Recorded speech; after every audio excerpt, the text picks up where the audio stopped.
right, Shalom, Israel, Shalom, Shalom. Hey, first and foremost, I want to give all honor and glory to Yahweh Shemi Awashah. And I'm here at the Mary Turner site. A few people know about her, a few people don't. So I'm finna read the site, and they didn't put everything on here, but it says Mary Turner and the lynching rampage of 1918. So this took place in 1918, right? And it says 5 miles from this site on May 19, 1918, 33-year-old Mary Turner, 8 months pregnant, was burned, mutilated, and shot to death by a local mob after publicly denouncing her husband's lynching the previous day.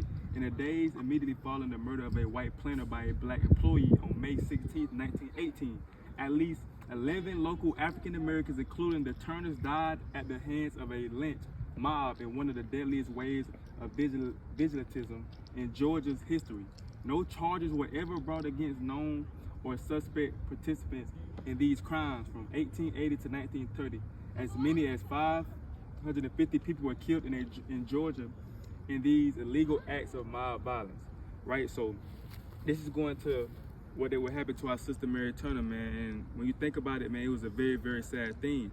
All she was doing was speaking up for her husband, and all of a sudden you had a white mob come and they hung her, right? They cut the baby out her stomach, and then they stumped on the baby head and they set her on fire.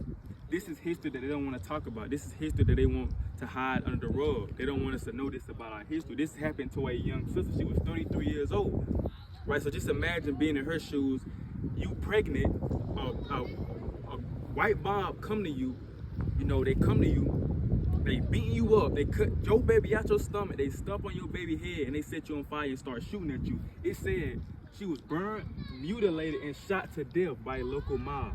Right, so this is stuff this is American history. American history is black history. You can't talk about American history without talking about black history. You feel what I'm saying? So this is something real, real deep. And I want to get a precept real quick. This is why the Bible said this in the book of Isaiah.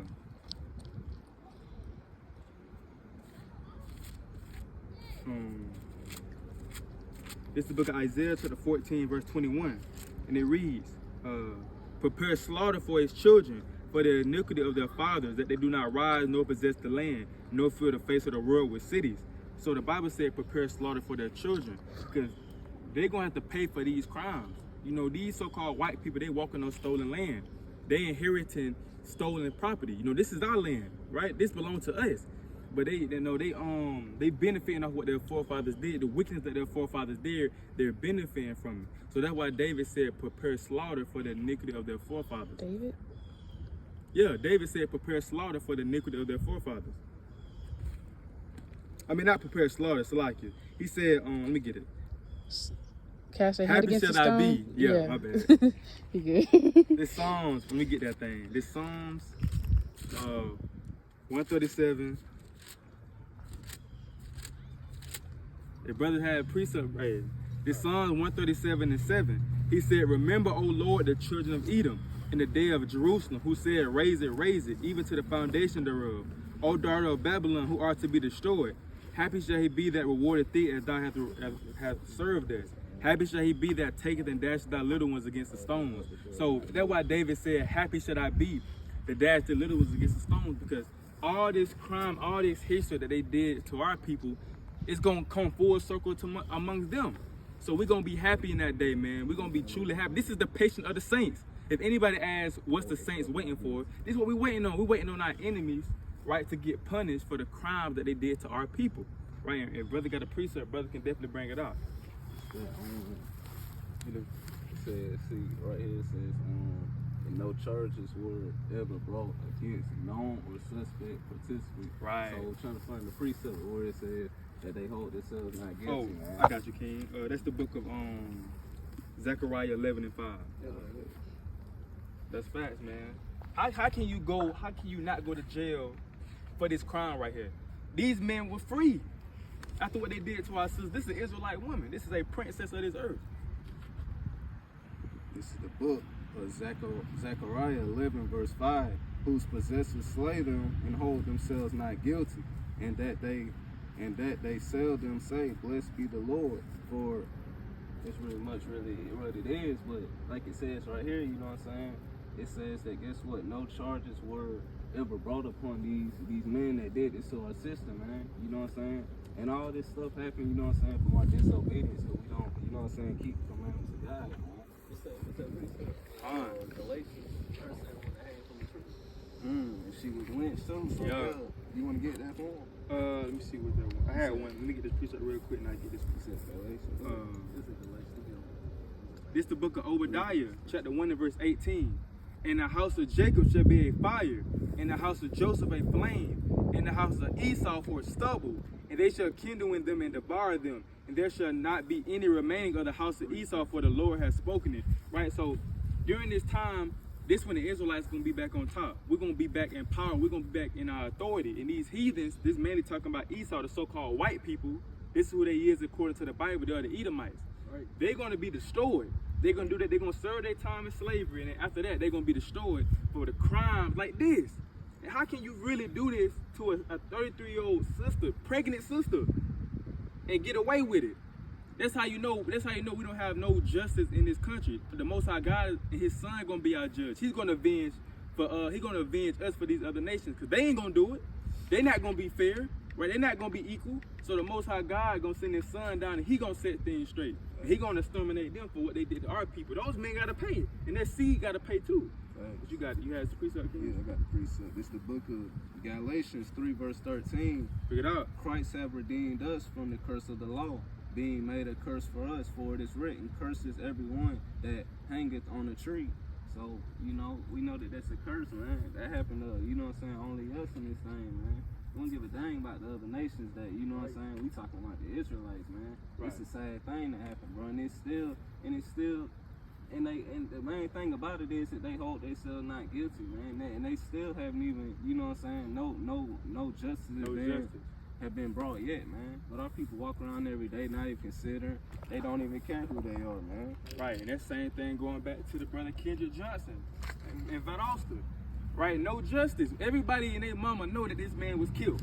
Right. They even know the people, Brian Bell, they even know the people that done did it. How we know the people that done did it, and you got detectives and stuff trying to cover it. They don't act like they don't know. Hold themselves not guilty. Hold themselves not guilty. He gonna pay. They gonna have to pay. The Yahweh Shai gonna get it back in blood. He coming back to avenge these other nations for what they did to his people, man, the Israelites. That's right. Got one more. All right, yeah, I got one more after you, and then we can close it. You go ahead and get yours. All right, this is a book of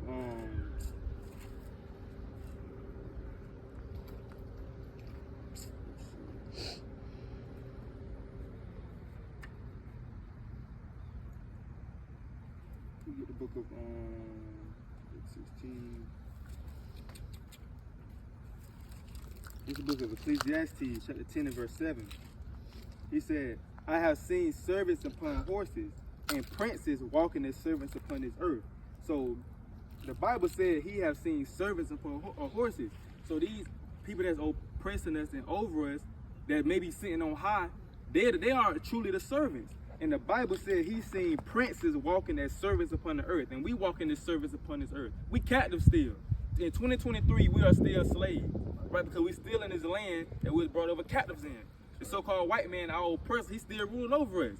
We got to go to him for everything. So we really the princes that the Bible talk about, man. Right? And those other nations, they the servants. And they're going to come into their true role. When Yahweh Shai come back, they're going to go back to that true role of being servants and handmaids and slaves. And we're going to go back to our true role of being princes of this earth. That's right. You had a king. This is the book of Deuteronomy 28, verse 50. A nation of fierce countenance, which shall not regard the person of the old, nor show favor to the youth. So man, they didn't show no favor to her, man. Mary Turner or her 8-month-old pregnant baby, man. They completely cut her out the stomach, man. Cut the baby out the stomach, man. The baby dropped down to the ground, man. They stomped the baby up, man. They shot the baby, shot her up. You know what I'm saying? It's a whole lot of stories that tie back this thing, man. But it just shows that it's just, man, Edomites nasty, man. And we living among them, but you know what I'm saying? Our people just got to keep our heads up, man. That's all we got to do. That's all. And I had one more precept, man, to back up, because they been doing this throughout history, killing the babies, going back to the time of Egypt. They was killing the firstborn, they was killing the sons, right? And then even when you go back to the Maccabees, this first Maccabees during the Greek captivity, chapter 1 and verse 61. And they hanged the infants about their necks and rifled their houses and slew them that had circumcised them. So during that time, the Greeks were trying to get everybody to follow them. But you had some Israelites like, I'm gonna still keep these commandments. And they said they hanged the infants about their necks. So that's in their nature to not only kill grown men and grown women, but also to kill infants. How can you truly kill an 8-month-old pregnant, an 8-month-old baby? How can you do that? How can you truly hang an infant? That's wicked. That's wicked. These are the devil. These are the these are devils, man. What you got, the king? Second Ezra, chapter 6, verse 9. For Esau is the end of the world, and Jacob is the beginning of it that follows. So basically, like, you know what I'm saying, all these senseless killings, all the things that we go through even now, it's just senseless, you know, because we go through curses as a nation of people. And one day, you know what I'm saying, Yahweh Shai gonna make it right. He gonna avenge Mary Turner, he gonna avenge Kendrick, he gonna avenge basically everybody. Yeah. Senseless killings that we face from our oppressors. Gonna put in the death, man. Gonna put in the death, man. And with that, you know, Kwame Yasharala, man. Shalom.